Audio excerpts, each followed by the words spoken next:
Bonjour à toutes et à tous. Merci d'avoir accepté l'invitation de la Chambre de commerce et d'industrie de l'Aveyron sur ces webinaires du numérique. Je m'appelle Ludovic Delavaux, je suis le référent numérique et RGPD de la CICI Aveyron. À aujourd'hui, on est pour écouter Cathy de l'agence Sésame qui se présentera tout à l'heure sur quelles solutions pour faire du e-commerce. Donc aujourd'hui, vraiment, on a vu que le numérique et toutes ces thématiques. Donc, on avait 11 thématiques organisées par la CICI Aveyron pour cette période, jusque début juillet, jusqu'au 8 juillet. Vous aurez donc des webinaires. On s'est aperçu vraiment que le numérique prend de plus en plus d'ampleur au niveau du commerce, au niveau de la prestation de services et dans le mode de fonctionnement. Donc, je pensais que c'était un point important de faire quelques topos sur différentes thématiques. Voilà, écoute, sans plus tarder, Cathy, je te laisse la parole et puis on y va. Merci beaucoup. C'est parti donc. Donc, le thème de ce webinaire est les solutions pour faire du e-commerce à aujourd'hui. Nous allons donc, j'ai prévu pour cette session une partie introduction où je vais me présenter. Un petit rappel des définitions importantes afin que lorsque je vais utiliser certains termes, vous sachiez de quoi je parle. On va parler du pourquoi et du pourquoi faire du e-commerce aujourd'hui. Les tendances rapidement pour juste soulever peut-être un peu l'importance de cette décision. Ensuite, le vif du sujet, c'est-à-dire quelles solutions. Et enfin, une partie que nous avons pensée avec Ludovic qui devrait être intéressante, je pense, au niveau de la prise de décision, les choses que parfois on oublie de réfléchir avant de se lancer. Si tout va bien, il devrait nous rester une quinzaine de minutes pour échanger et vous permettre de me poser des questions ou de témoigner sur une expérience relative au e-commerce. Voilà, donc c'est 1 heure qui est prévue ici et si tout va bien, on devrait s'y tenir. Donc rapidement, je voulais me présenter à vous.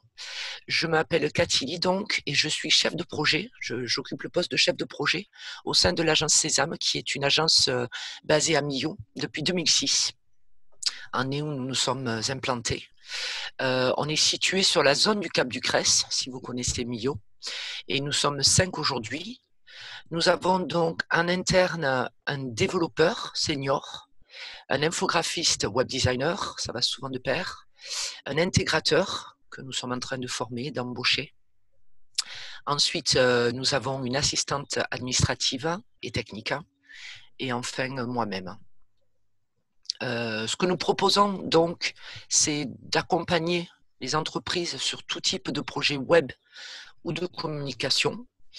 Sur le côté web particulièrement et en relation avec le webinaire d'aujourd'hui, il est important de noter que depuis le début de la création de notre agence, nous travaillons sur un outil que l'on appelle un CMS, qui est open source et qui se nomme DNN.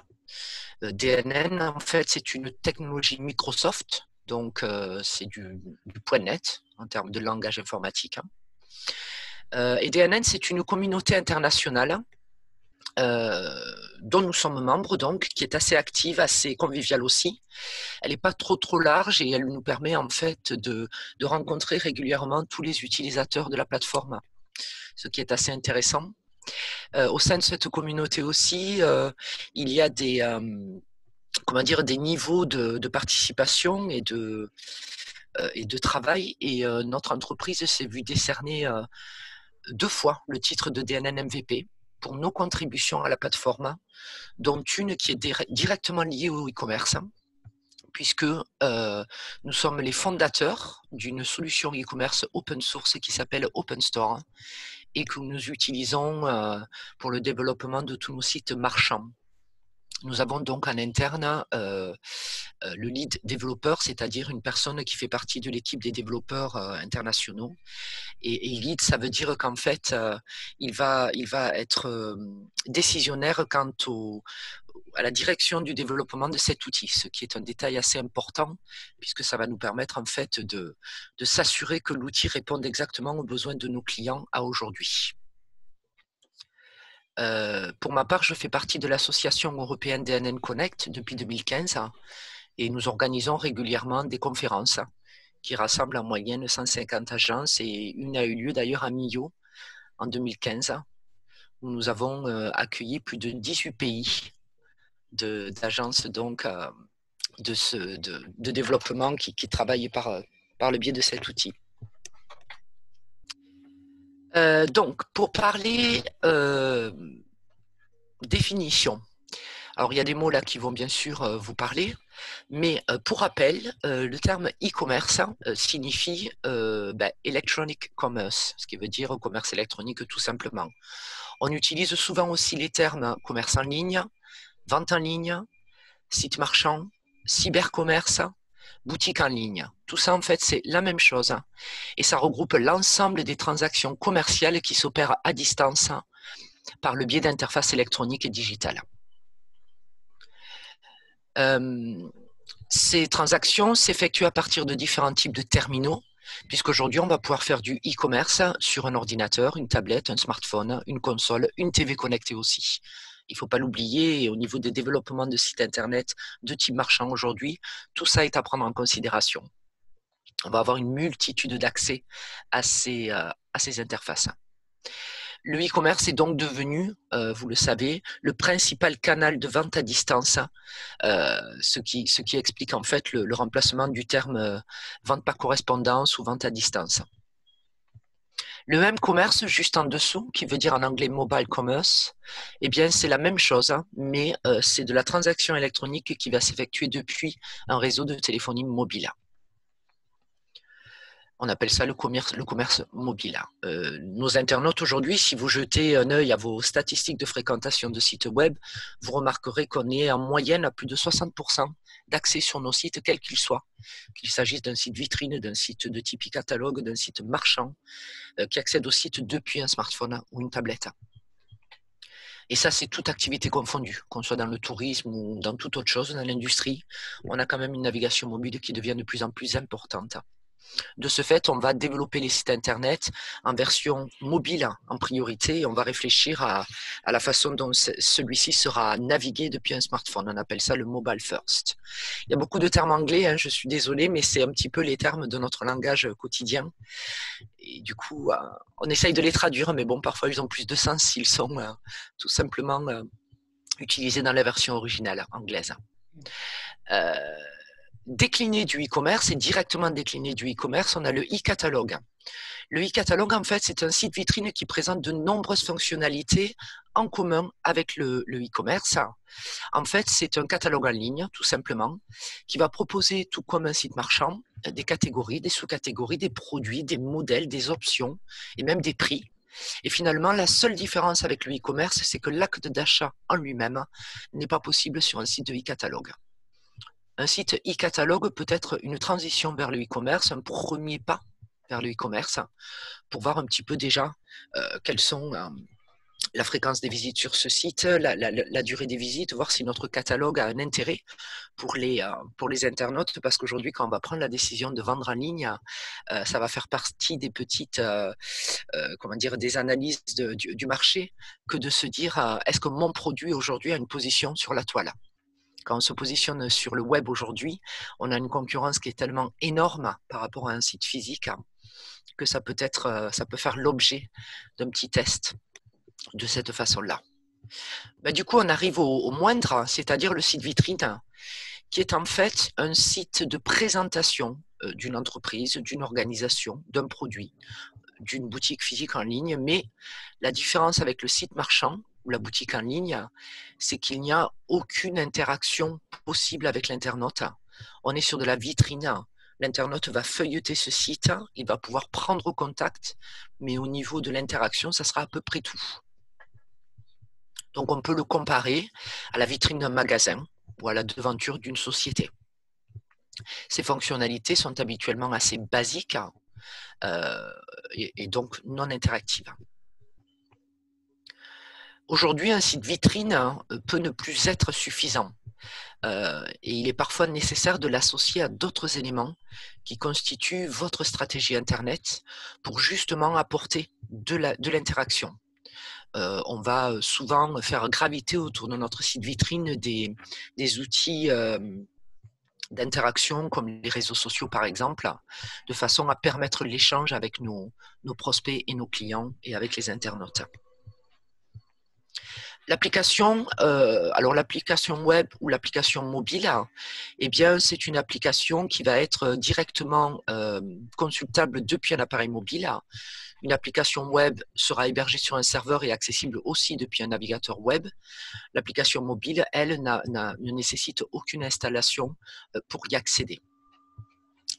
Les applications ou applis sont en train de prendre pas mal d'ampleur aujourd'hui et surtout depuis la crise et depuis le confinement, puisqu'elles permettent en fait des actions, comment dire, ce ne sont pas des interactions, mais en tout cas, ce sont des actions directement liées à l'internaute qui va la naviguer, qui va l'utiliser et qui va pouvoir être en relation directe avec l'entreprise qui la propose. Hein. Et on va pouvoir ainsi communiquer avec nos prospects et nos clients via des applications et leurs notifications, par exemple. Que ce soit e-commerce, e-catalogue, site vitrine ou application, on va utiliser des termes comme les utilisateurs, les rôles et les autorisations. Pardon. Alors, pour résumer la définition de ces termes, eh bien, un rôle va définir les autorisations pour les utilisateurs qui vont être capables du coup d'effectuer un groupe de tâches sur un site ou sur une application.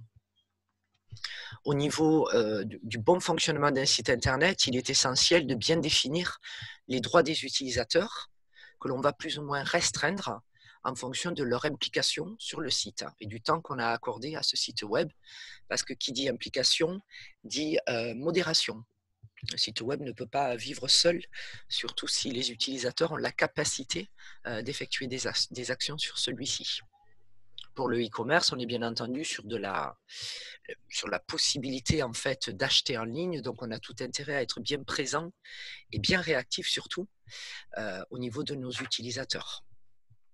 Sur un site web, on va parler de pages ou encore de rubriques ou encore d'onglets. Finalement, c'est ce qui définit le menu d'un site internet. On appelle ça le menu, qui est composé donc de sections. Alors, vous voyez, il y a plein de termes. On va parler de pages, de rubriques, d'onglets, de sections, etc. Ce qui définit une page d'un menu, c'est son URL. URL veut dire Uniform Resource Locator. Et en fait, chaque page d'un site internet a sa propre URL. Elle est unique sur le site. Et elle permet du coup de bien définir quels sont les onglets du menu d'un site internet. Pour un site marchand, bien entendu qu'un onglet principal sera celui de la boutique, mais il sera certainement accompagné autour de présentations moins interactives, plus informatives, comme la présentation finalement du vendeur, de sa boutique ou de ses produits ou de son savoir-faire. Voilà pour les petits rappels qui peuvent vous servir, et il y a peut-être des termes que j'ai oubliés, donc n'hésitez pas à les noter. Ludovic ne l'a pas dit, mais en fait, on a gardé donc ce temps d'échange en fin de présentation, et du coup, vos questions, on va les réserver pour ce temps-là. Donc, si vous avez des questions, soit vous les notez dans la conversation qui peut apparaître là quand vous cliquez sur participants, ou sur converser. Sur converser, voilà. Je ne sais pas si tu l'as dit, Ludo, non, mais et tu as raison. tu ne l'avais pas dit, ouais. Non, je ne l'avais pas dit, ouais. Alors, donc, posez vos questions sur la rubrique converser. Je les reprendrai en fin de séance. Comme ça sera plus fluide. Et on verra plus de choses à ce titre-là. Tu as raison, oui, j'ai omis, voilà. Il n'y a pas de problème. Donc voilà, je pense qu'on a fait le tour des définitions importantes, mais il y a peut-être des termes que vous avez rencontrés, qui vous ont interpellé, pour lesquels vous n'avez pas compris exactement la signification, et qui peuvent parfois être très précis. Et c'est important que vous les compreniez si vous allez vous lancer dans le e-commerce, parce qu'on en parlera un peu plus tard, mais définir le cahier des charges de votre projet est extrêmement important à aujourd'hui. Il y a beaucoup de choses auxquelles il faut penser, et du coup, pour que les agences vers lesquelles vous allez vous rapprocher comprennent bien votre projet, j'ai envie de dire, il est presque essentiel que vous-même maîtrisiez certains termes que nous utilisons quotidiennement. Ok, donc la question du pourquoi. Eh bien, pourquoi aujourd'hui allons-nous considérer de passer au e-commerce? Eh bien, parce que peut-être que c'est un passage obligatoire pour vous aujourd'hui. Pour vendre vos produits, ça peut être aussi des services, bien sûr. Ça va vous permettre de promouvoir votre activité. Est-ce inévitable? J'ai envie de dire que dans le contexte actuel, il est certain que nombre d'entre nous réfléchissent à la façon dont on pourrait se diriger vers le e-commerce parce que suite à la période que nous venons de passer, où seule la communication digitale nous permettait de rester en contact avec nos prospects et nos clients, eh bien, beaucoup d'entre vous ont peut-être regretté de ne pas l'avoir prévu avant, tout simplement. Pourquoi passer au e-commerce? Eh bien, parce qu'il y a quand même des avantages indiscutables au niveau du e-commerce. Vu qu'à travers le site internet marchand, on va toucher, notre offre que nous allons proposer sur ce site va nous permettre de toucher une audience bien plus large de consommateurs. On n'a plus de limites finalement. On s'ouvre à un marché qui est mondial, et ça on ne peut pas l'empêcher, même si le site est unilingue. On est quand même sur un marché qui est complètement international, où le site va pouvoir demain être ouvert par un prospect que finalement nous n'avions même pas imaginé toucher, même via les langues que nous proposons sur notre site web. Vous le savez, les navigateurs traduisent automatiquement le contenu des pages aujourd'hui, ou du moins le proposent. Et quand un anglophone, par exemple, arrive sur un site marchand français, le navigateur va lui proposer de traduire ses contenus. Beaucoup d'internautes aujourd'hui vont opter pour cette traduction lorsqu'un site n'a pas été traduit. Donc il faut se dire qu'aujourd'hui, un site internet marchand peut se retrouver sur l'écran d'un internaute hors zone programmé, en tout cas dans nos objectifs de développement. Ces mêmes consommateurs, il ne faut pas l'oublier, ils ont évolué. Et on sait qu'aujourd'hui, le e-commerce a complètement bouleversé les modes de consommation. En fait, on peut dire que l'achat en ligne est devenu un acte du quotidien. Et ça pour toutes les générations. Pourquoi? Parce qu'en fait, ils se retrouvent face à une facilité de choix, une facilité on va dire qu'ils ont plus de temps et qu'ils ne sont pas, ces internautes, ils ne sont pas bloqués dans des files d'attente pour être servis. Ils vont pouvoir choisir, ils vont pouvoir comparer, payer, et le tout en quelques clics. Non seulement cela, mais en plus, ils vont pouvoir accéder à vos produits et vos services tout le temps. 24 heures sur 24, 7 jours sur 7. Vu nos modes de vie actuels, c'est quand même le côté pratique qui l'emporte ici.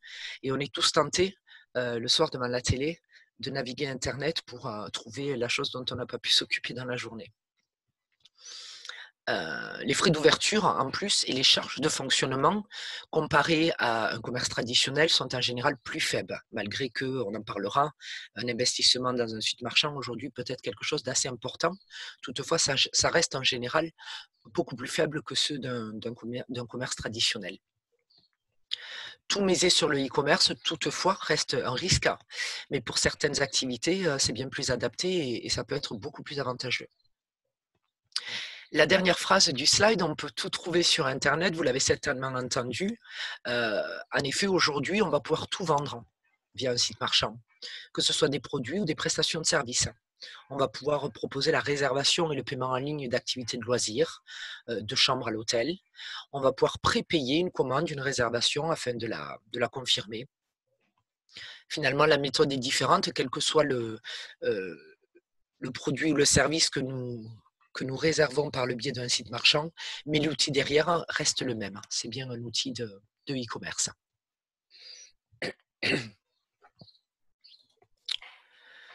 Alors, les tendances du moment, je vous affiche là un tableau qui est donc issu du site de la FEVAD. La FEVAD, c'est la Fédération de l'e-commerce et de la vente à distance qui existe depuis le lancement du e-commerce et qui montre ici que le chiffre d'affaires du e-commerce français en 2019 s'est élevé, si vous arrivez à le lire, à 103 milliards d'euros pour 1,7 milliard de transactions avec un panier moyen de 60 euros. Le tout pour un total de 200 000 sites marchands sur le web français aujourd'hui.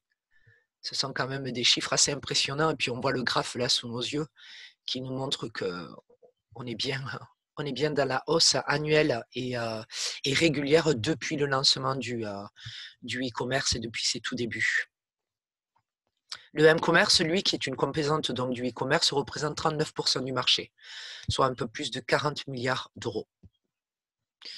Donc quand on voit ces taux-là, on se dit qu'on a sa place à prendre pour profiter un petit peu de cette nouvelle tendance.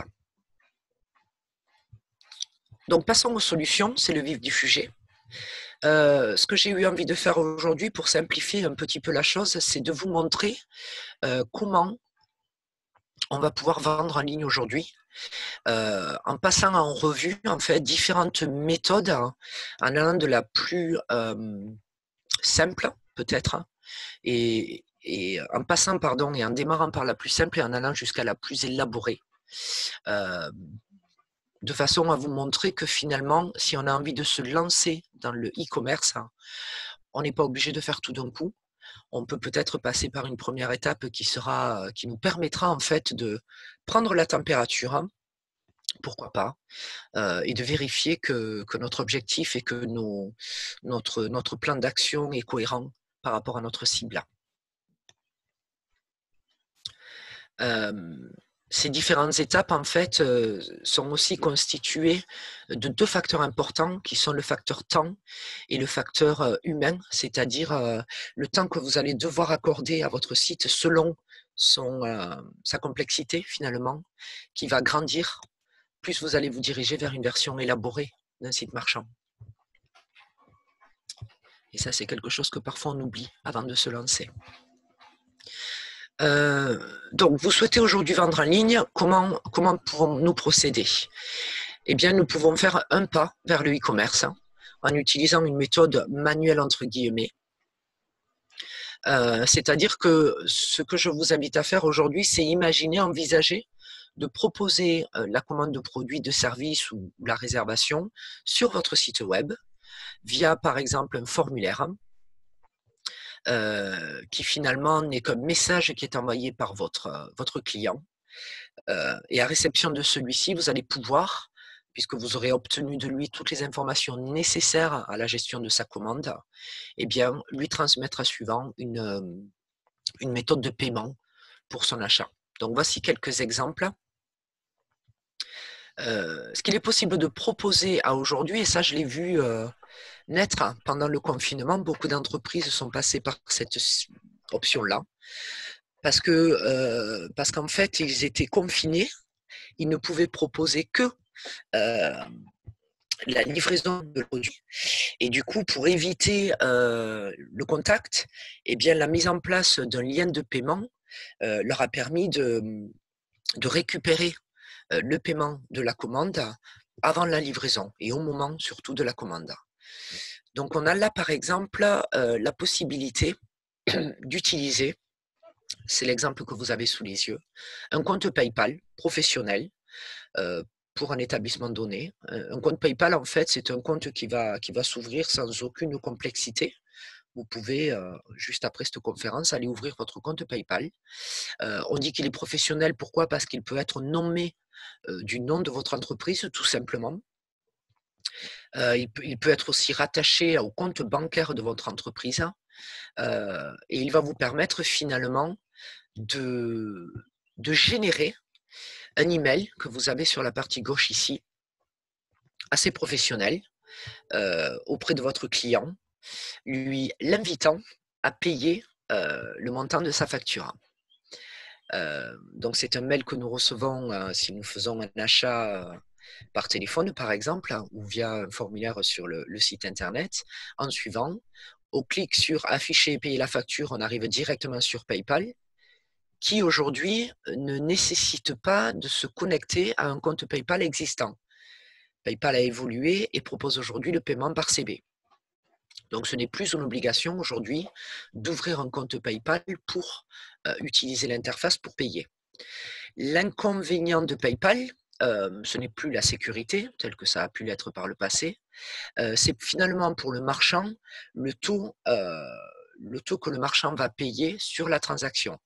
on est aujourd'hui à 3,7%, si je ne m'abuse, pour tout type de transaction. Donc, chaque fois qu'un internaute va utiliser PayPal pour payer une prestation ou un produit, eh bien, le marchand va débourser vers PayPal 3,7% du montant de la transaction, ce qui n'est pas négligeable.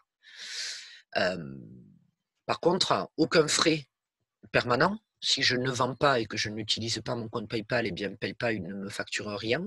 Aucun frais d'ouverture du compte et aucun frais régulier donc. Ça peut être un bon test avant de s'engager auprès d'une banque. Parce que si on veut arrêter, ben dès que l'on arrête, on n'a aucune obligation de continuer, aucun frais de résiliation, et surtout, on ne s'est pas engagé pour 12 mois habituellement sur une plateforme de paiement en ligne. C'est une première option. Oui, je voulais attirer votre attention sur le fait que l'email ici est généré automatiquement par PayPal. Donc c'est vrai que c'est un email qui est assez professionnel, qui donne une apparence assez professionnelle à la chose, à l'acte. Toujours un pas vers le e-commerce, on peut imaginer que suite à une commande, à nouveau par le biais d'un formulaire ou par téléphone, on va pouvoir envoyer à notre client le lien vers une page de paiement. Nous avons par exemple au sein de l'agence une page de paiement en ligne qui est sur l'URL paiement.agencesam.fr. Donc elle se situe au sein de notre site internet vitrine. Elle est accessible par tout le monde, mais elle est surtout accessible via ce lien que nous fournissons à nos clients et qui leur permet du coup de se retrouver sur notre site internet sur laquelle la page de paiement a été positionnée. C'est peut-être plus rassurant pour l'internaute qui se retrouve dans l'environnement graphique et surtout dans le site internet de son fournisseur, ici. Donc cette page de paiement a sa propre URL qui est bien entendu sécurisée. Le formulaire qui est disponible sur la page de paiement va permettre de récupérer toutes les informations nécessaires au traitement de ce paiement. Il va être possible là, tout comme sur PayPal précédemment, de renseigner le montant du paiement dû par le biais de l'URL que l'on va envoyer à son client. Et dans notre cas ici, nous ne nous redirigeons pas vers PayPal, nous redirigeons vers la passerelle Cyberplus de la Banque Populaire. La même chose pourrait être effectuée avec PayPal au bout. Le fait que ce soit une banque, c'est vrai que c'est encore un élément rassurant pour l'internaute à nouveau. On est au sein d'un paiement en ligne sécurisé. Une page de paiement, c'est un pas vers le e-commerce finalement. Du coup, on va pouvoir utiliser ces deux options pour, par exemple, récupérer le paiement d'un acompte à la réservation. Sur un site internet, on peut imaginer un formulaire qui va récupérer toutes les informations nécessaires à la réservation d'un séjour, les coordonnées, les détails du séjour. Suite à l'envoi de ce formulaire, l'établissement reçoit un mail duquel il peut répondre afin de confirmer la réservation après vérification que les dates, etc. soient conformes à son planning. Et l'email de confirmation de la réservation peut contenir du coup un lien vers un système de paiement en ligne pour permettre le règlement d'un acompte. Sauter le pas vers le e-commerce, c'est vraiment automatiser tout ce que nous venons de voir. Pourquoi j'avais appelé la première partie la version manuelle du e-commerce? C'est parce que la grande différence ici, c'est qu'avec le e-commerce, tout doit se faire automatiquement. D'où l'importance de réfléchir à ce que ça veut dire concrètement pour vous et à tous les éléments desquels vous devez sur lesquels vous devez vraiment vous arrêter pour réfléchir et pour vous assurer que l'automatisation du paiement se fasse de façon fluide pour l'internaute et complète pour vous. Une fois que la commande est passée, il est très compliqué de revenir en arrière. On va pouvoir rembourser un internaute bien entendu, mais la première impression étant la plus importante, on va éviter de créer des soucis au moment du passage de commande sur notre site. Sauter le pas vers le e-commerce, c'est vraiment automatiser la transaction. Vous n'avez plus à vous en occuper finalement, à part traiter la commande à réception, c'est-à-dire l'envoyer ou la confirmer quand il s'agit d'une prestation. Alors pour sauter le pas, on va un petit peu plus loin du coup. On fait un petit pas supplémentaire et on peut proposer sur son site marchand une page unique, sans navigation, sans onglet, sans section de la boutique. C'est une page unique de vente en ligne. Elle est très simple, très simplifiée en tout cas. Elle permet par exemple, sur notre exemple ici, de lister une liste de prestations dans ce cas-là, avec un prix. Il n'y a aucun modèle, aucune option. On a tout simplement un prix, la possibilité de sélectionner une quantité de cette prestation, de ce produit. Le choix de la quantité va calculer automatiquement un petit peu plus bas le total à régler et permettre le lien, une fois les renseignements complétés sur ce mini formulaire, vers le panier et le paiement en ligne. On est vraiment sur de la page e-commerce très simplifiée du point de vue du marchand, mais aussi de l'internaute. Voilà, on ne peut pas faire plus simple que cela pour vendre en ligne une prestation ou un produit. Par contre, ça ne va pas être adapté à tout le monde puisque, comme je l'ai dit tout à l'heure, il n'y a aucun modèle, aucune option, il n'y a aucun frais de port s'il s'agissait de produits, à part si on les intègre dans le coût du produit là, mais du coup ça fait montrer le prix de notre produit. Donc c'est vraiment une solution e-commerce simplifiée qui peut permettre de se lancer vers le e-commerce de façon progressive, en commençant peut-être par une douzaine de produits afin de se tester et de voir comment ça se passe au niveau de la vente en ligne pour nous. Le site marchand, à l'opposé de ça, va proposer beaucoup plus de fonctionnalités. On appelle ça des fonctionnalités parce qu'en fait, chaque élément que compose un site marchand constitue derrière une fonctionnalité. C'est une fonctionnalité que l'on appelle complexe. Pourquoi? Parce qu'elle est définie par des paramètres qui vont être en complète interaction avec l'internaute. Sur cet écran-là, on est sur un site marchand et on est sur la vue liste de ce site marchand. La vue liste, en fait, c'est une fois que l'internaute a fait son choix de catégorie ou de sous-catégorie, ou bien a utilisé le module de recherche en haut à droite pour afficher tous les produits de la marque Mac Douglas, par exemple, eh bien, le site va lister tous les produits de cette catégorie, sous-catégorie ou de ces résultats de recherche. Un site marchand permet des tris. On va pouvoir trier par prix croissant ou décroissant. On va pouvoir trier par nom. Et l'internaute va pouvoir ainsi avoir pas mal de possibilités d'interaction avec cette page. Il sait en permanence à quel endroit il se trouve dans le site via le fil d'Ariane. Et c'est là qu'on voit qu'on n'est plus sur une page unique de vente en ligne. On est bien, voilà, on s'est enfoncé dans l'arborescence du catalogue ici pour arriver sur un troisième niveau pour cette boutique, notamment le sac porté épaule. L'accès au... Oui. Et par rapport à ce que vient de dire Cathy, donc le fil d'Ariane est un élément très très important. Lorsque moi j'audite des sites internet, puisque une de mes missions, parmi les missions que j'ai, donc je peux auditer des sites internet, vraiment un des éléments importants, c'est que je vais regarder si le site internet possède un fil d'Ariane, puisque ça permet à l'internaute de savoir où il se situe dans le site. Et ça, c'est vraiment un élément clé. Donc vraiment, ce que vient de dire Cathy, c'est un point très important que moi, je valide dans l'audit d'un site web.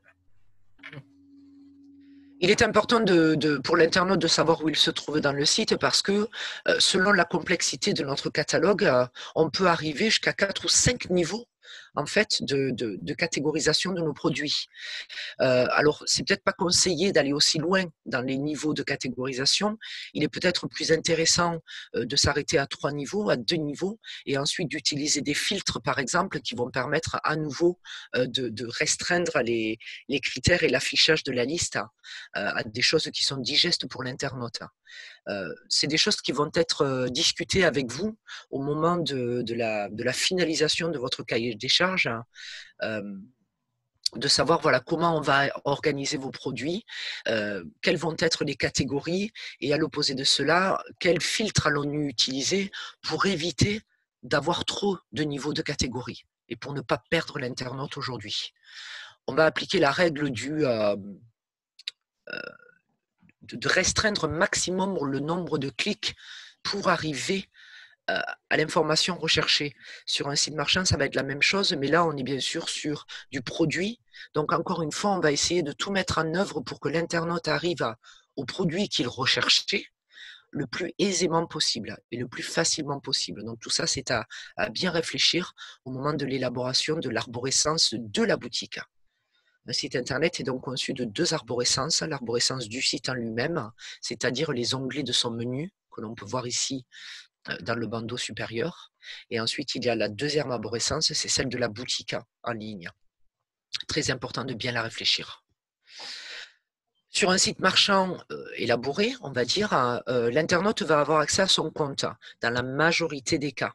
Pour autant, il y a des sites qui ne nécessitent pas la création d'un compte pour acheter.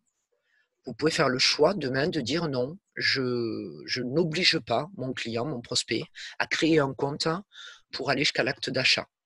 Alors, en faisant ce choix-là, bien entendu que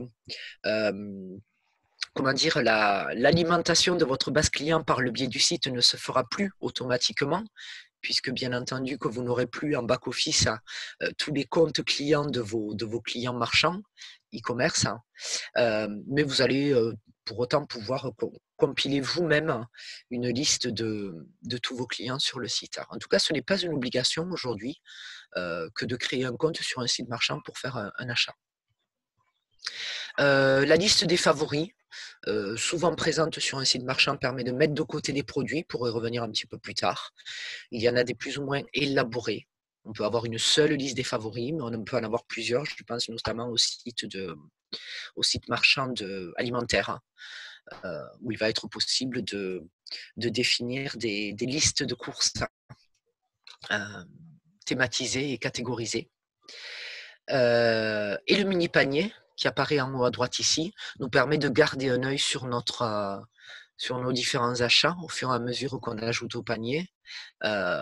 On est ici sur un mini panier qui ne détaille pas le contenu, les frais de livraison, les choses comme ça, qui ne permet pas encore la saisie de codes promotionnels, par exemple, pour obtenir une remise, mais qui est en tout cas présent en haut à droite, de façon à rappeler à l'internaute le montant total de son panier. Alors, vous voyez le petit bouton « Voir en détail ». Pourquoi l'acte d'achat n'est pas possible dès la vue liste? Et ça, c'est une question à se poser quand vous établissez votre cahier des charges. L'acte d'achat ici va nécessiter un clic supplémentaire pour l'internaute. Pourquoi? Parce que chaque produit de cette boutique a des modèles et des options, tout simplement. Le détail, la vue détail, du coup, va nous permettre de détailler tous ces modèles et toutes ces options. On peut décider de réduire l'acte d'achat à un clic de moins en proposant autant de produits que de modèles.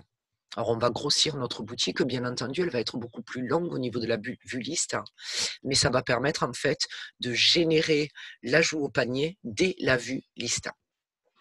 Vous pourrez le voir sur certains sites web, je pense que j'en ai un qui arrive, où certains produits proposent l'ajout au panier dès la vue liste. Et dans la même vue liste, on va avoir des produits qui nécessitent la vue détail pour permettre l'acte d'ajout au panier, étant donné la présence de modèles et d'options de ce produit. Alors j'espère que je ne suis pas trop technique dans les termes et que vous comprenez ce que je dis. N'hésitez pas à noter vos questions si c'est pas très clair. En tout cas, je n'ai pas terminé, donc je pense qu'au fur et à mesure que j'avance, ça deviendra peut-être un peu plus clair pour vous. Alors justement, parlons de la fiche produit. Avec un autre exemple, plutôt que de rester sur le même site marchand, je vous montre ici un exemple de vue détail, du coup. Pourquoi la vue détail? Eh bien, parce que nous avons 3 modèles, on va dire, de ce même produit, et chaque modèle a son prix. Du coup, sur la vue liste, on va avoir l'affichage du prix le moins cher, bien souvent. Mais en tout cas, l'ajout au panier ne sera possible qu'à partir de la vue détail. Sur un site marchand, aujourd'hui, on va favoriser le partage vers les réseaux sociaux. ce qui va permettre en fait au site de mieux se référencer, parce que le partage d'une fiche produit sur Facebook, LinkedIn ou encore Twitter par exemple, peut-être un peu moins approprié pour le site marchand, mais en tout cas disponible, va permettre de générer du trafic sur cette fiche. À savoir qu'aujourd'hui, plus un site internet va générer de trafic et mieux il sera noté par Google. Le partage est aussi possible vers une adresse mail, par exemple, un destinataire, hein, ce qui permet de partager avec un ami un produit repéré en ligne. J'attire votre attention sur la présence d'un numéro de téléphone hein, dans la bannière de ce site ici. C'est pas parce qu'on fait du e-commerce qu'on arrête toute communication avec nos clients. Je veux dire, aujourd'hui, on est quand même sur parfois des produits très spécifiques. D'ailleurs, quand on veut faire de la vente en ligne, il est peut-être essentiel de bien définir ce qui nous différencie des concurrents, étant donné qu'on se heurte à une concurrence mondiale. On a tout intérêt aujourd'hui à miser sur la différenciation, ce qui fait que notre jambon à nous, il est meilleur que celui du voisin, ou en tout cas, il est fait différemment. Ce qui est sûr, c'est qu'aujourd'hui, la différenciation va nous permettre de sortir dans les résultats de recherche suite à une recherche précise, qui est de toute façon le type de recherche qu'effectuent les internautes sur Google aujourd'hui. Les internautes aujourd'hui vont préciser leur recherche. Ils ne cherchent pas à acheter du jambon en tranche. Ils cherchent à acheter du jambon fait en Aveyron, du jambon qui va être qualitatif. Voilà, il va préciser sa recherche et il va vraiment être très précis dans la façon dont il recherche des produits sur le web aujourd'hui. Donc, afin de répondre à cela, eh bien, soyez précis vous aussi dans la façon dont vous les présentez et différenciez-vous de vos concurrents via ce biais. Pourquoi le numéro de téléphone du coup en haut à droite? Eh bien parce que ce n'est pas parce que l'on vend en ligne que l'on n'est pas présent pour conseiller, pour accompagner l'internaute dans son acte d'achat. Donc là, l'exemple de la charcuterie du Viala est typique de la démarche qui est de dire, moi, ma cible, elle est peut-être pas très très jeune, elle est peut-être pas très très geek, elle est peut-être pas super connectée, puisque je m'adresse à une clientèle principalement de marché, mais pour autant, je vais diffuser à cette clientèle le fait que je vends aussi ces produits en ligne, ce qui peut être intéressant lorsqu'ils sont par exemple en déplacement ou en vacances. Et du coup, c'est une clientèle qui peut-être va avoir besoin d'un petit peu plus de conseils et d'accompagnement au niveau de l'acte d'achat sur le site web. Donc, on affiche son numéro de téléphone, on se différencie, on est là pour accompagner le client.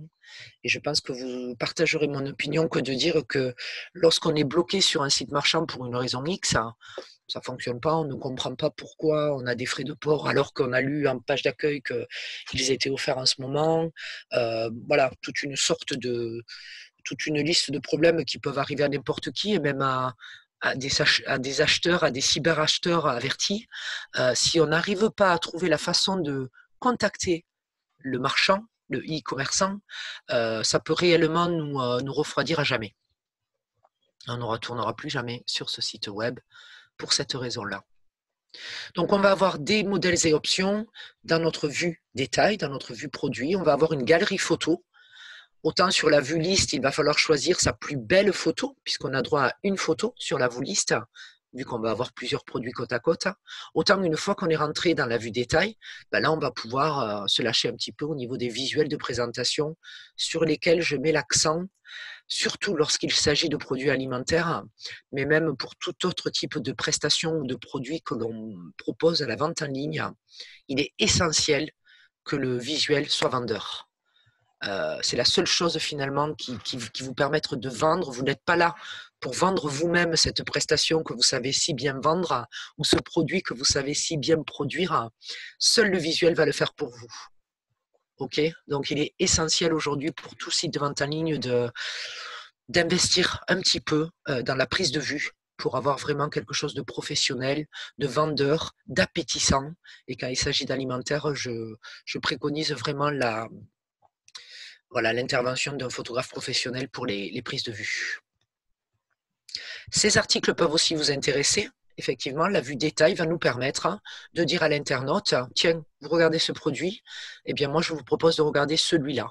c'est un produit qui peut vous intéresser parce qu'il a un lien avec le produit que vous êtes en train de regarder. On appelle ça les produits connexes. Faire des liens entre des fiches produits sur le site web est encore une fois quelque chose que Google aime beaucoup. Il adore les liens qui pointent vers des sites externes ou qui rentrent dans notre site depuis des sites extérieurs. Et il adore aussi les liens internes dans les pages de notre site internet. Donc le netlinking, ce qu'on appelle le netlinking, c'est quelque chose sur quoi il faut vraiment travailler. Parce qu'encore une fois, plus un site aura de liens interne et externe, et mieux il sera noté par Google, qui va noter cette ramification de liens, et c'est bien ce qui fait le web à aujourd'hui. Donc avoir la possibilité, et encore une fois c'est à définir dans votre cahier des charges, de définir quels sont les produits connexes de chacun de mes produits, vers quoi est-ce que je vais pouvoir renvoyer l'internaute qui regarde un produit, c'est vraiment quelque chose d'important et à quoi il faut penser. Nouveau site pour continuer la présentation d'un site marchand et pour ne pas rester sur le même site web. Mais par contre, on reste dans le processus d'achat. Donc, on a vu la vue liste. On a ensuite fait notre choix de produit et on est rentré dans la vue détail. Et là, le produit a été rajouté au panier. On arrive dans le panier. On est déjà à l'étape 3, le récapitulatif ici. En tout cas, un processus de commande est toujours composé d'au moins ces 5 étapes qui sont essentielles à la vente en ligne, où on va revoir à nouveau son panier tout d'abord. On va ensuite définir ses adresses de facturation, de livraison, la plupart du temps, qui vont permettre le calcul de, par exemple, des frais de livraison ici. Et on arrive là au récapitulatif avant paiement. Le récapitulatif avant paiement permet de faire un choix de la méthode de livraison. Et ça, c'est quelque chose sur quoi il faut vraiment réfléchir en amont. Comment vais-je livrer mes produits? S'il s'agit de prestations, bien entendu que vous allez réfléchir à la façon de les livrer de façon digitale, via un mail qui va contenir, par exemple, un bon, tout simplement, à présenter le jour de la concrétisation de cette prestation. S'il s'agit d'un produit, eh bien, quelles vont être les méthodes de livraison que vous allez proposer? On va avoir de la livraison standard, je pense à tout ce qui est la Poste, Colissimo et Chronopost. On va avoir la possibilité de proposer à nos clients d'enlever leur commande en magasin, ce qui va permettre peut-être d'annuler tout simplement les frais de livraison. On va peut-être leur proposer de la livraison par transporteur ou en point relais, colis. Donc ça, ce sont des diverses méthodes qui se proposent à nous aujourd'hui et qui sont toutes paramétrables dans un site e-commerce qui se respecte. Tous ces acteurs de la livraison ont fait d'énormes progrès quant à l'intégration de leur proposition de livraison dans un site marchand. Mais il faut y réfléchir en amont. Qu'est-ce que je vais choisir? Combien ça va me coûter? Et comment est-ce que je vais répercuter ce coût sur mon client aujourd'hui? Il faut savoir que le client va comparer bien sûr le prix de vos produits sur la toile, mais il va finalement, quand il va arriver à ce panier-là, il va peut-être le mettre de côté et se dire, tiens, si je vais rajouter le même produit sur un autre site, est-ce que les frais de livraison sont aussi importants? Est-ce que je ne vais pas bénéficier peut-être d'un franco de port? C'est-à-dire que je ne vais pas payer de livraison parce que c'est ma première commande sur ce site ou quelque chose comme ça. Voilà, la méthode de livraison et la facturation des frais de livraison reste vraiment un atout commercial très important d'un point de vue marchand parce que ça peut faire basculer la balance de notre côté parce qu'on est moins cher à livraison, parce qu'on propose un franco de port à partir de 50 € d'achat, parce que on a défini que sur une zone géographique, on ne va pas facturer les frais de port. C'est le cas de ce site-là que j'ai sous les yeux, qui par exemple a défini lors de la saisie des adresses ici de livraison que pour certains codes postaux, la livraison était offerte. Donc ça a été paramétré dans le site et à la saisie des adresses, le système calculant le fait que la livraison peut rester à 0. Et ça, c'est un point important, ce que vient de dire Cathy, parce que sur certains sites, moi, j'ai vu que, par exemple, il y a un site qui vendait des chocolats, donc du chocolat haut de gamme, hein, bien entendu, mais le chocolat, par exemple, était, alors, peu de chocolat était à 3,50 € et la livraison était à 5,50 €. Voilà, c'est-à-dire que vous aviez des livraisons, donc le prix de la livraison était, voilà, était supérieur au produit, à la valeur du produit. Et ça, quand vous êtes un internaute, vous êtes un client devant votre ordinateur ou devant votre smartphone, là, vous tiquez, ça vous pose un problème. Donc, ce que disait tout à l'heure Cathy, peut-être qu'on peut imaginer, entre guillemets, d'augmenter le produit, puisque bien entendu, vous avez des charges par rapport à celui-ci. Et ensuite, ben, en fin de compte, la livraison est à zéro. Mais parce que dans la valeur du produit, vous avez intégré une partie de la livraison. Voilà, il faut, je pense, être très important d'avoir une cohérence dans votre acte de vente.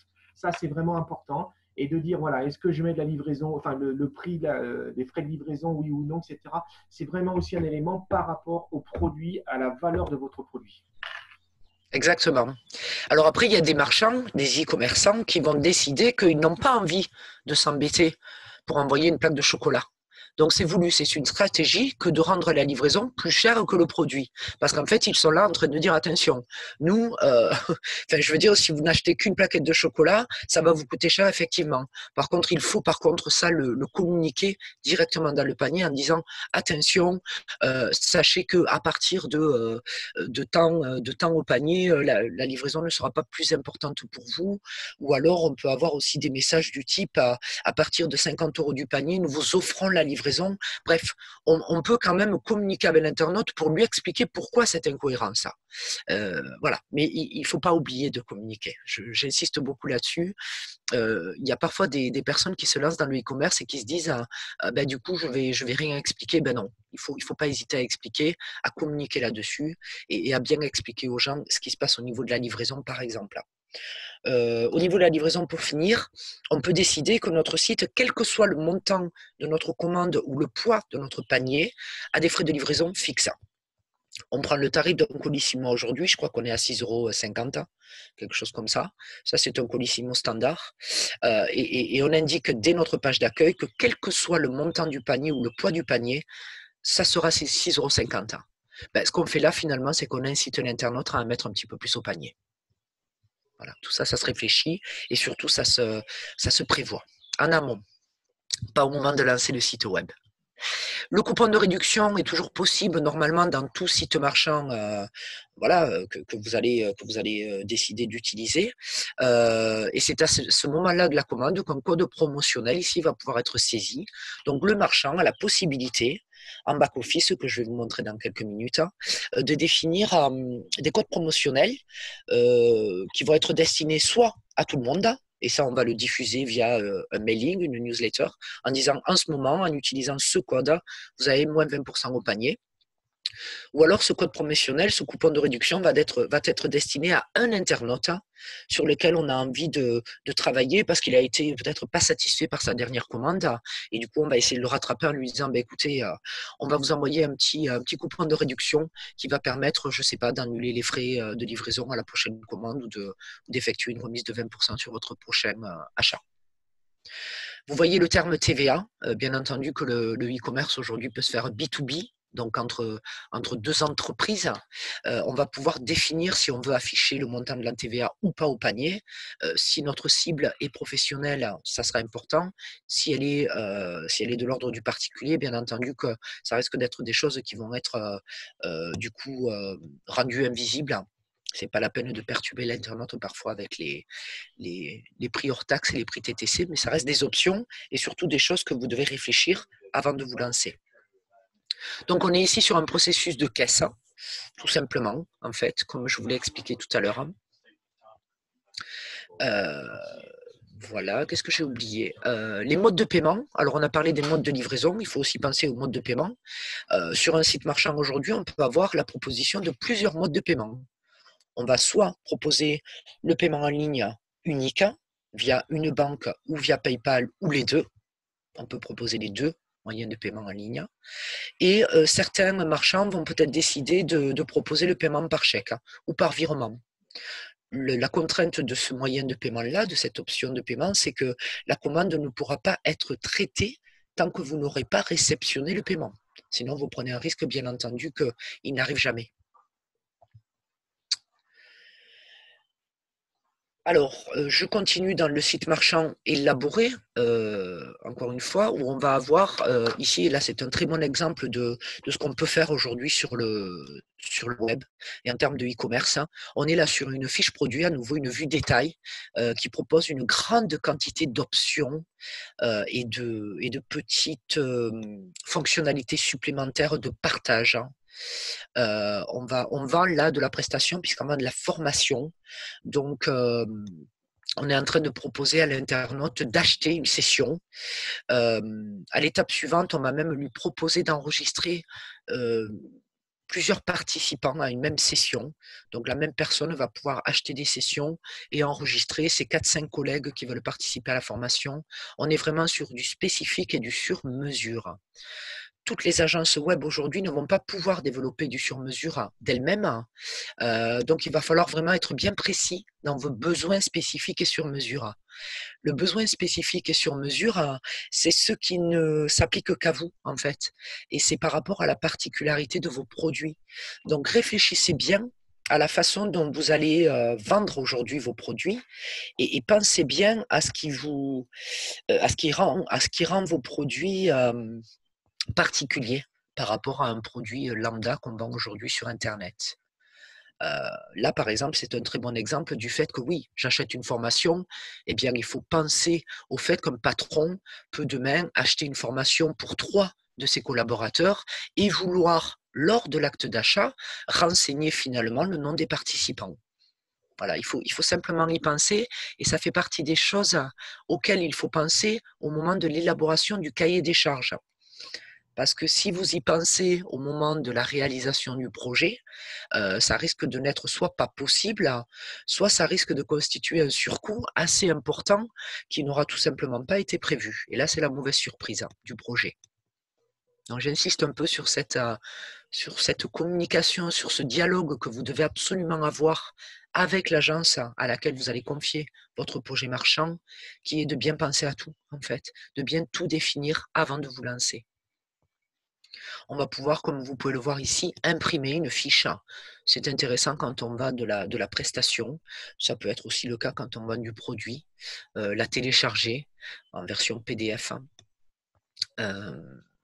Voilà, tout ce qui peut être interactif ici au niveau de l'internaute est toujours très intéressant. Le back-office d'un site marchand, du coup, est composé d'un grand nombre d'outils destinés aux e-commerçants qui va lui permettre de gérer sa boutique de façon simple, rapide, efficace. Tout peut être paramétré et pré-paramétré pour lui permettre de ne pas y passer trop de temps.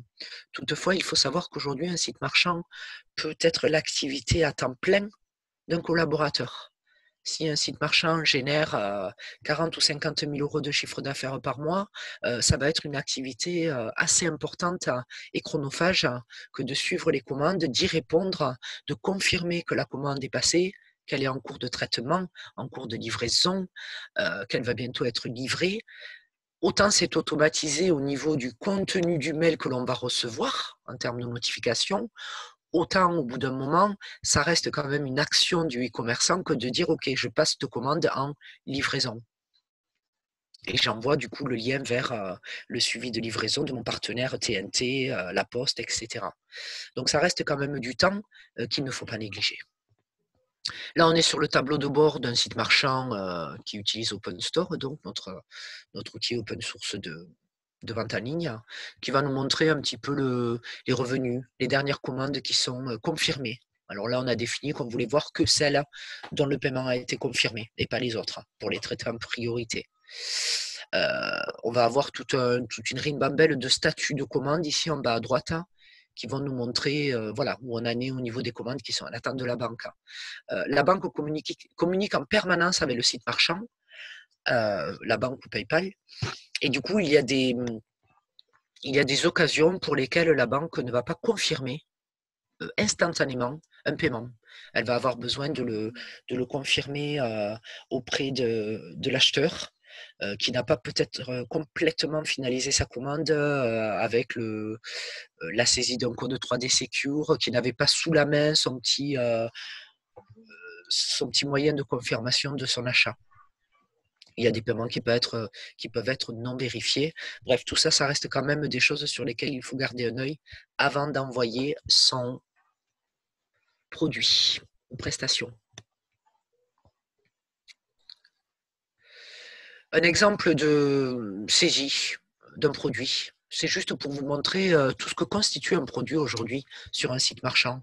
Bien entendu, comme une boutique physique, un produit, il a un nom et il a un prix. Toutefois, ce produit, il a aussi une référence qui permet, quand on a une grande quantité de produits, de s'y retrouver un petit peu, qui n'est pas nécessairement affiché sur le site en front office. Il a un résumé et il est constitué de modèles. Chaque modèle pouvant avoir un prix différent, un poids différent.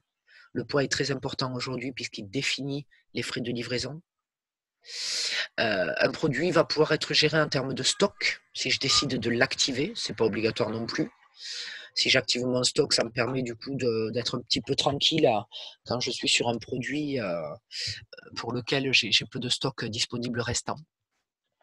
Un produit va être défini selon des mots-clés. On appelle ça l'optimisation SEO, c'est la partie en dessous, qui va me permettre du coup de rajouter à ce nom un petit peu, alors barbare pour nous, mais certainement pas barbare pour la cible de ce site, qui est une cible de professionnel averti, donc qui connaît son produit, le professionnel qui connaît son produit grâce à sa référence. En tout cas, l'optimisation SEO va nous permettre de saisir des mots-clés peut-être un peu plus du langage courant et nous permettre de référencer notre fiche produit sur Google. Aujourd'hui, Google fait remonter les résultats de façon très riche et il ne va pas référencer que les pages d'accueil des sites marchands que nous mettons en ligne. Il va aussi parfois référencer une fiche produit en direct parce qu'elle contient beaucoup plus de mots-clés que la page d'accueil du site web qui vend ses produits. Du coup, quand on saisit son produit, ici, on a beaucoup d'éléments à réfléchir. Et c'est parfois un petit peu trop tard quand on arrive à la saisie de se dire ah mince, il faut que je pèse tous mes produits. Ok, voilà, c'est un temps à passer. C'est un temps qu'il ne faut pas négliger quand on se lance sur la vente en ligne. Parce que finalement, si on oublie un de ces paramètres, eh bien, on va causer un problème au niveau de l'acte d'achat, au niveau du processus de commande, qu'il va être compliqué de rattraper ensuite. Finalement, dans la vente en ligne, on n'a pas trop droit à l'erreur, contrairement à la vente physique. Alors, vous l'avez peut-être vu beaucoup là pendant le confinement. Enfin, moi, j'en ai vu passer pas mal des boutiques en ligne qui se lançaient sur la vente sur les réseaux sociaux. C'est intéressant parce que ça permettait de rapidement se lancer à travers une boutique, et je mets des guillemets autour, Facebook ou Instagram, par exemple. Donc là, je voulais aborder avec vous rapidement et surtout survoler cette chose qui est l'e-commerce sur les réseaux sociaux, vendre sur Facebook, vendre sur Instagram, et à côté de ça, l'e-commerce via Google Shopping, eBay, Amazon, etc. Donc tous ces outils qui gravitent autour du site marchand. La boutique Facebook, entre guillemets, eh bien finalement, voilà, on parle de l'apparence d'une boutique et je vais vous expliquer comment ça fonctionne. Pourquoi c'est une bonne idée aujourd'hui d'ouvrir une boutique sur Facebook? Eh bien parce qu'on est sur 2,5 milliards d'utilisateurs actifs chaque mois sur ce réseau social. On est quand même sur le leader des réseaux sociaux par excellence. Quelle que soit sa cible, on dit toujours que Facebook, c'est plutôt le social, c'est pas trop le pro, c'est plutôt le 35, 70 ans, que c'est plutôt le moins jeune, etc. Peu importe, ça reste le leader des réseaux sociaux par excellence. Donc, quelle que soit notre cible, il faut y être, tout simplement. Concernant les entreprises, d'ailleurs, Facebook est en train de travailler ces solutions entreprises et on est quand même aujourd'hui sur 80 millions de pages de petites et moyennes entreprises sur Facebook. C'est pas négligeable. Donc là, on est sur un catalogue en ligne, entre guillemets, présent sur Facebook. Le call to action, le bouton qui nous permet de réagir par rapport à cette proposition de produit-là, qui est présentée de façon très propre, très complète, puisqu'on a vraiment un nom de produit, un prix, on va avoir des détails de poids, de composition, de modèle, d'options. Donc on est quand même sur une présentation très pro d'une fiche produit, mais le bouton qui permet l'acte, finalement, est un bouton de contact. Donc, ça a toute l'apparence d'une boutique, mais ça ne fait que privilégier, finalement, le contact. Ça facilite la vente, bien entendu, puisque à travers la prise de contact, on va pouvoir continuer à enfoncer le clou sur l'acte d'achat de ce produit en particulier. Très intéressant, je trouve, en termes de présentation, très pro. Ce qui fait tout ici, on l'a vu tout à l'heure, c'est la photo. Si on se lance sur un shop Facebook, on a tout intérêt de mettre en valeur nos produits à travers des belles photos comme ça, soit détourées, soit prises professionnellement et pas à la va-vite. Deuxième option, toujours sur la boutique Facebook, on va un petit peu plus loin que juste la prise de contact. On propose en fait le bouton qui permet cette fois d'acheter réellement.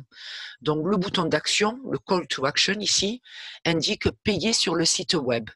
Sauf que si on lit, si vous parvenez à lire ce qu'il y a écrit juste en dessous, ceci vous conduira à PayPal. Donc ce qu'a fait le marchand ici, c'est qu'il a ouvert, comme je vous l'ai indiqué sur la toute première slide, un compte PayPal professionnel. Et que si ici j'appuyais sur payer sur le site web, eh bien je serais redirigé sur vraiment mon compte PayPal, qui me permettra soit de me connecter à mon compte, soit de payer par CB, mais en tout cas de payer. Donc on a vraiment la concrétisation de la vente. Frais de port certainement intégrés. C'est pas PayPal qui va calculer le poids du panier. On est vraiment sur du très très basique en fait. On obtient notre règlement. PayPal ne fera rien de tout ça. PayPal ne permettra pas de rajouter des frais de port par rapport à un poids de panier. Il ne permettra pas non plus certainement de composer son panier de plusieurs produits. Donc là, on choisit le produit, on clique sur le lien et on paye. En tout cas, on récupère notre règlement. Donc ça reste quand même un acte vers le e-commerce. Deuxième bouton identique, payer sur le site web. Toutefois, cette fois, si vous arrivez à lire en dessous, ceci vous conduira à twinwolf.com. Donc là, en fait, le marchand a bien un site marchand, lui. Il a une boutique en ligne et il a décidé de dupliquer cette boutique sur un shop Facebook, une boutique Facebook. Chacun de ces produits ici est relié directement à la fiche produit correspondante sur son site web. Et du coup, chaque fois que l'internaute sur Facebook va cliquer sur payer sur le site web, eh bien, il va être renvoyé vers la fiche produit qu'il était en train de consulter, version site web. Ce qui va lui permettre du coup de procéder jusqu'au panier, de saisir éventuellement un code promotionnel, ce qui va permettre au e-commerçant de calculer les frais de port basés sur le poids, etc. Donc on va un petit peu plus loin que le paiement PayPal. On est un petit peu proche là, un petit peu plus proche du vrai e-commerce Facebook, qui n'est donc pas encore le cas. Donc on reste sur de l'apparence e-commerce proposé aujourd'hui par Facebook. Est-ce que demain Facebook va proposer vraiment le paiement en ligne sur une vraie boutique marchande sur sa plateforme? Qui sait? En tout cas, là, on génère de la visite sur son site web. Donc, on est en train de revenir sur la préconisation que j'ai évoquée tout à l'heure, de générer du trafic sur son site. C'est peut-être pas une mauvaise idée que de dupliquer sa boutique sur Facebook. Attention toutefois à ces outils qui peuvent devenir très chronophages, puisque tout ce qui se passe là n'est pas du tout automatisé. De même, vous rajoutez un produit sur votre site web, il vous faut marchand, il vous faut, suite à cela, venir le rajouter sur votre boutique Facebook. Ça ne se fera pas tout seul. Facteur temps est important à prendre en considération. De la même façon que Facebook, on vend, entre guillemets, sur Instagram. Donc, en fait, on ne vend pas. On est sur le même concept de présenter nos produits à travers un catalogue, à travers une jolie fiche produit, super bien présentée aussi, à travers un acte d'achat, mais qui finalement ne fait que renvoyer vers le site marchand de l'e-commerçant ici. Pour parler d'Instagram, on est sur 1 milliard d'utilisateurs actifs mensuels aujourd'hui. On est plus sur du 16-24 ans. Pour Instagram, c'est vraiment devenu leur réseau social. Si les 16-24 ans viennent sur Facebook aujourd'hui, c'est plus pour faire plaisir à la génération 35-70 ans qu'autre chose. Les 16-24 ans sont sur Instagram, ils sont aussi sur Snapchat, un petit peu TikTok pour les plus jeunes, mais en tout cas, ils sont beaucoup plus sur Instagram que sur Facebook. Donc, selon notre cible, réfléchissons un petit peu sur quelle plateforme on a tout intérêt d'être, mais ne négligeons pas les autres. Moi, j'ai envie de dire aujourd'hui, voilà, ne tranchons pas de cette façon-là, surtout d'un point de vue particulier et professionnel, plus que d'un point de vue âge. On dit LinkedIn, c'est le pro, Facebook, c'est le particulier. Ben, tout particulier est un professionnel potentiellement et vice-versa. Donc, je pense qu'il faut être cohérent sur ses présences réseaux sociaux. Et j'ai envie de dire, si vous devez faire un choix aujourd'hui, eh bien, faites le choix Facebook, Instagram, prioritairement en tout cas.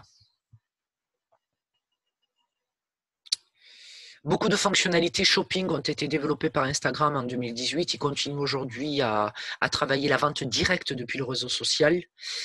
Beaucoup d'interactions avec les marques sont proposées sur Instagram, puisque le visuel prend toute son ampleur ici. Encore une fois, visuel pro à privilégier toujours. On a quand même voilà, un grand taux de transformation selon bien sûr Instagram, qui parle de 60% d'utilisateurs qui confient avoir découvert un produit sur Instagram aujourd'hui. Voilà. 80% des utilisateurs d'Instagram aujourd'hui suivent une marque. Instagram, c'est peut-être le réseau social qui permet de développer la marque, plus que Facebook. Alors, des contraintes par contre par rapport à Instagram. Instagram aujourd'hui demande l'existence finalement d'une boutique Facebook, puisqu'il va synchroniser le catalogue produit avec la boutique Facebook et il va en tirer toutes les informations du catalogue produit Instagram, y compris le lien vers le site web. Autre contrainte, pour afficher l'onglet acheter, c'est-à-dire l'onglet ma boutique sur Instagram, il va falloir avoir créé au moins 9 posts shopping via son compte entreprise sur Instagram. Donc quelques contraintes par rapport à Facebook qui est beaucoup plus flexible et non regardant sur Instagram. Pour terminer, je voulais vous parler de Google Shopping rapidement, puisque Google Shopping aujourd'hui a toute l'apparence d'une vente en ligne ici, mais c'est finalement le AdWords du e-commerce. Vous connaissez certainement AdWords, qui est l'achat de mots-clés pour que notre site internet sorte sur les annonces de Google en termes de site vitrine. Et bien sûr, le e-commerce, on parle de Google Shopping, c'est la même chose. On va acheter des mots-clés relatifs à nos produits, et ceux-ci vont sortir dans la section annonces sponsorisées de Google. Et c'est directement le lien vers la fiche produit qui va être référencé ici. Voilà ce qui est Google Shopping à aujourd'hui. Encore une fois, on ne vend pas directement sur Google Shopping, ça reste de la façade en fait, ça renvoie vers notre site marchand derrière. Alors, tout comme Google AdWords, on ne va payer que lorsque l'internaute va cliquer sur le lien pour accéder à notre site internet. Les résultats apparaissent majoritairement en haut de page. Au niveau de l'heure, je suis complètement à la bourre en fait. Oui, mais c'est ça. Tu es déjà à 1h20. Ah, je suis désolée, j'avais en tête 10h. Hein. Non, je viens de réaliser, là, quand j'ai vu quelqu'un partir, j'ai dit mince. Écoute, c'est pas grave puisque le reste du monde est là. J'ai terminé, ouais. Voilà, c'est très bien. Je suis désolée, j'avais en tête 10h, je ne sais pas pourquoi. Tout le monde t'écoute, donc il n'y a aucun souci. Bon, vas-y, continue. Est-ce que Laurence, Valérie et Florent veulent que je termine? J'en ai pour 10 minutes. Je termine, on passe à l'échange. J'avais encore 2-3 trucs à vous dire. Alors, je vais activer le micro. Laurence, je suis désolée, hein, vraiment. Établir mon audio. Oui, j'ai dit, si c'est important, dites-le. Ouais, allez, je me dépêche. Excusez-moi. Valérie, pareil? Oui, il n'y a pas de souci, je travaille qu'à 10 heures, je suis à 5 minutes du Bon, travail. Bah, alors je me voilà. dépêche. Ah, vas-y. Excusez-moi, vraiment. Bon, de toute façon, j'en ai quand même beaucoup parlé, j'ai quand même beaucoup insisté au Oui, niveau de la rédaction tu du cahier des as, charges. bien précisé, voilà, c'est ça, tu as bien Voilà, je précisé pense à qu'on l'a chaque bien slide, couvert. donc c'est très bien, oui, oui, tout à Voilà, fait. finalement, j'en ai parlé tout au long de ma présentation, Exactement. mais soyez précis, s'il vous plaît. Ne négligez pas le facteur temps, la ressource que vous allez devoir allouer à votre projet, que ce soit en termes humains que techniques, hein. N'oubliez pas les conditions générales de vente qui sont obligatoires à aujourd'hui. N'oubliez pas à vous préparer à tout ce qui est délai de rétractation suite à l'achat sur Internet. C'est quand même très spécifique, hein. Il faut Oui. connaître les termes de tout ça. Il ne faut pas le négliger parce que, en fait, un investissement vers un site marchand, c'est important et ça doit fonctionner aujourd'hui. Et vous risquez de le regretter si vous n'avez pas pensé à tout ce que j'ai évoqué lors de la présentation. Je suis vraiment désolé pour Non, ce non, mais gros retard. il n'y a pas de souci. Et par rapport à ce que tu viens de dire, et un point très important concernant les sites Internet, la réglementation RGPD.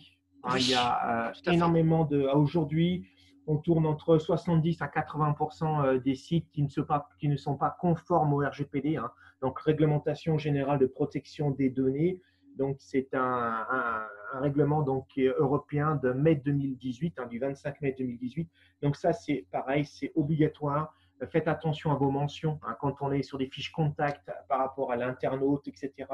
Il faut avoir ces mentions obligatoires, donc entre guillemets RGPD. Donc ça, c'est un point important.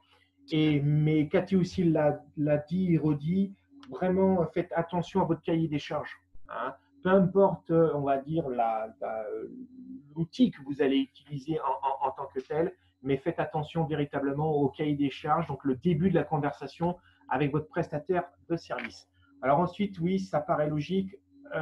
Voilà, la fourchette de budget sans conception de site, Cathy, voilà, un budget aujourd'hui de site, entre guillemets, Alors fourchette vous allez haute. sourire hein, quand je vais Voilà. vous répondre, hein. Vous allez sourire parce que je vais vous répondre quelque chose qui ne vous aidera pas du tout à définir quel va être le budget de votre projet. Puisqu'aujourd'hui, nous, on propose par exemple une solution à 1500 euros. Voilà, c'est la première solution e-commerce que l'on propose, hein.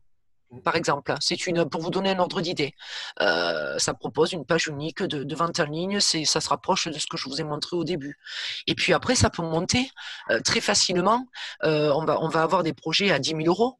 Enfin, un vrai site marchand élaboré et qui propose finalement toutes les fonctionnalités propres à la vente en ligne, c'est un budget à cinq chiffres. Ça peut être un petit peu en dessous s'il n'y a pas eu de design sur mesure, hein. Si on est, si vous voulez, on appelle ça des thèmes. Alors, vous allez pouvoir bénéficier parfois d'offres intéressantes parce que finalement, l'agence ne va pas développer une charte graphique propre à votre boutique à vous. Ça peut réduire le coût. Mais voilà, il faut quand même allouer un budget assez conséquent pour faire de la vente en ligne aujourd'hui. Et il ne faut pas négliger le coût récurrent d'un site marchand qui est associé à son hébergement, à la maintenance du logiciel qui est intégré et qui doit évoluer parce que les navigateurs évoluent, et puis à l'outline et au SAV. Parce qu'une fois que notre site est en ligne, il vaut mieux pas être tout seul avec lui. En cas de souci, c'est toujours bien d'avoir une agence derrière qui va pouvoir vous aider, vous assister, faire de la maintenance corrective, hein. C'est quand même pas négligeable. Et puis après, il y a tout le travail du SEO, du Oui, SEA. Voilà, bien parce que c'est sûr. vrai qu'alors, si vous êtes un petit peu doué, si vous regardez, vous allez vous dire, tiens, je vais regarder le SEO. Pour moi, bon, ok, donc les mots-clés de longue traîne, etc., de courte traîne, mais c'est du temps. C'est toujours pareil. Le temps, c'est de l'argent, donc qu'est-ce qu'on doit faire? Donc c'est vraiment pour ça qu'il faut vraiment analyser lors de la première conversation, des premières conversations que vous avez avec votre prestataire informatique, donc pour créer un site, ce fameux cahier des charges, donc faire attention. Donc un cahier des charges, ce n'est pas forcément un document technique, hein. C'est tout Non, simplement, pas du tout. c'est traduire vos besoins, traduire ce que vous envisagez de ce que vous voulez, tout simplement. Et par la suite, le prestataire informatique, lui, bien entendu, il va le mettre en technicité, etc.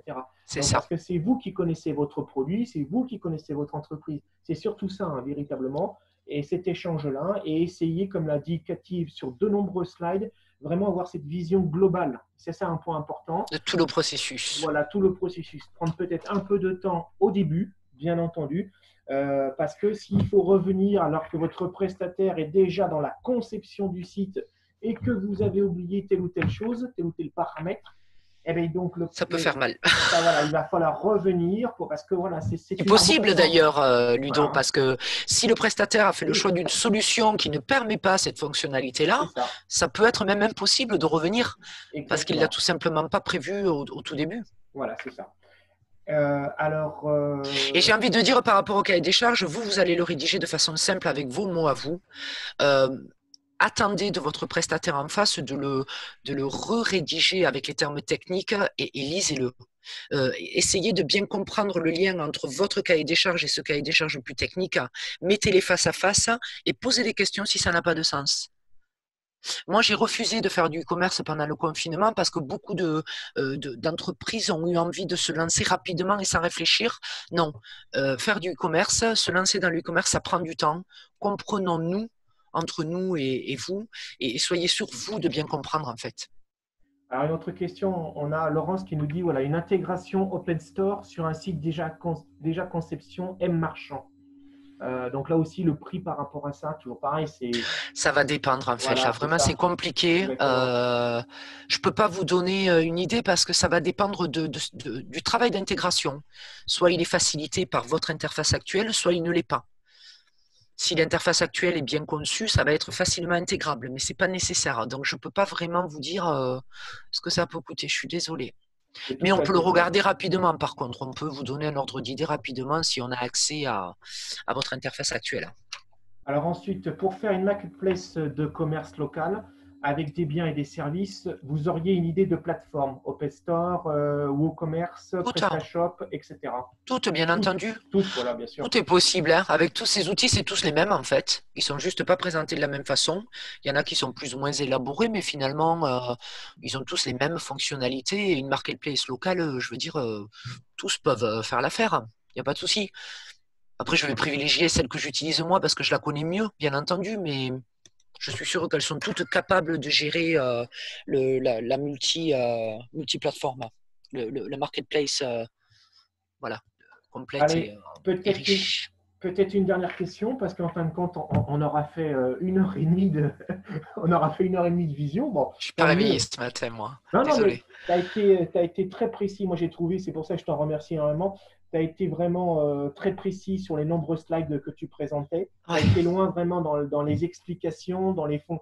J'en ai un petit peu trop rajouté, mais ouais, j'ai essayé, mais Voilà, honnêtement pour moi, et je pense sincèrement surtout pour les chefs d'entreprise qui étaient là, c'était très intéressant parce que voilà, tu as été assez loin sur les slides, d'où bien entendu la demi-heure de plus. Mais bon, tant que je pouvais avoir on va dire, voilà, les liens, c'est possible. Pas de questions. Alors, on va écouter après. Donc, je vais vous demander un devis. Voilà, comment dois-je procéder? Alors, vous pouvez tout simplement écrire un mail ici. Voilà, exactement. Hein.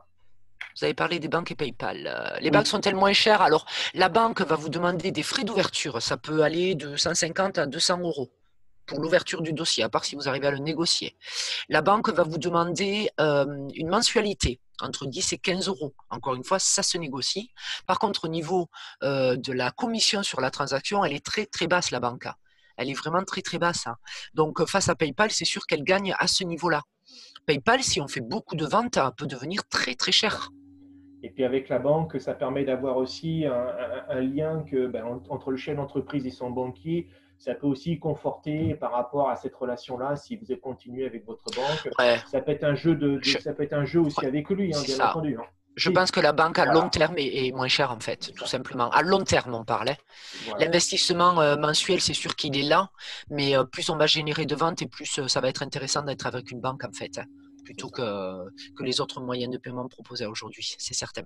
Bon, écoutez, merci à toutes et à tous d'avoir participé à ce webinaire. Voilà, donc, et je remercie vraiment Cathy parce que voilà, un webinaire d'1 heure, on fait en fin de compte un webinaire d'1 heure et demie. Donc, tout va bien. Bon, d'habitude, on peut compter sur moi pour barjoter. Voilà, donc moi, j'en suis ravi. Désolé aux participants, en tout Voilà. cas. Non, mais je Vraiment. pense qu'ils seront très, très contents parce que c'est vrai que tu as été très loin dans les explications et je trouve que c'était vraiment très fourni et je t'en remercie vraiment beaucoup. Écoutez, merci à toutes Merci à tous. et à tous. Et puis, bah, écoutez, à bientôt. Là, demain, si pour ceux qui seraient intéressés, demain matin, de 10h à 10h45, c'est la puissance de la vidéo dans la communication. Et vendredi matin, de 10h à 10h45, c'est les notions générales liées à la cybersécurité. Et oui, la cybersécurité est un point très très important par rapport à notre époque, si je peux m'exprimer ainsi. Et en plus, Et, elle est toutes les problématiques. Hein. ouais, et la vidéo aussi, parce qu'on n'en a pas du Oui, tout parlé là, mais au niveau de la voilà, vente en ligne, ça marche très très fort. c'est ça. Là, voilà. C'est pour ça qu'on a. Présentation de produits via une vidéo, franchement, Voilà. Et puis très après, donc, intéressant. le 3 juillet, ça sera les 10 leviers du web marketing. Le 7 juillet, ça sera les 10 étapes pour réaliser une publicité sur Facebook. Et le 8 juillet, c'est stratégie commerciale et réseaux sociaux. Donc, vous voyez qu'il nous reste Wow. encore beaucoup de choses à voir ensemble si vous êtes intéressés. Et après, on peut partir en congé? Oui, on essaiera quand même. Merci Cathy. Merci à toutes et à tous. À bientôt. Merci Au beaucoup. revoir à tous. Merci. Merci. Cathy, Merci, tu au restes. revoir. Merci, au revoir. Cathy, tu restes quelques secondes. Ouais, pas de problème. Merci beaucoup. Allez, je vais éteindre. Euh, Je vais arrêter. Shop.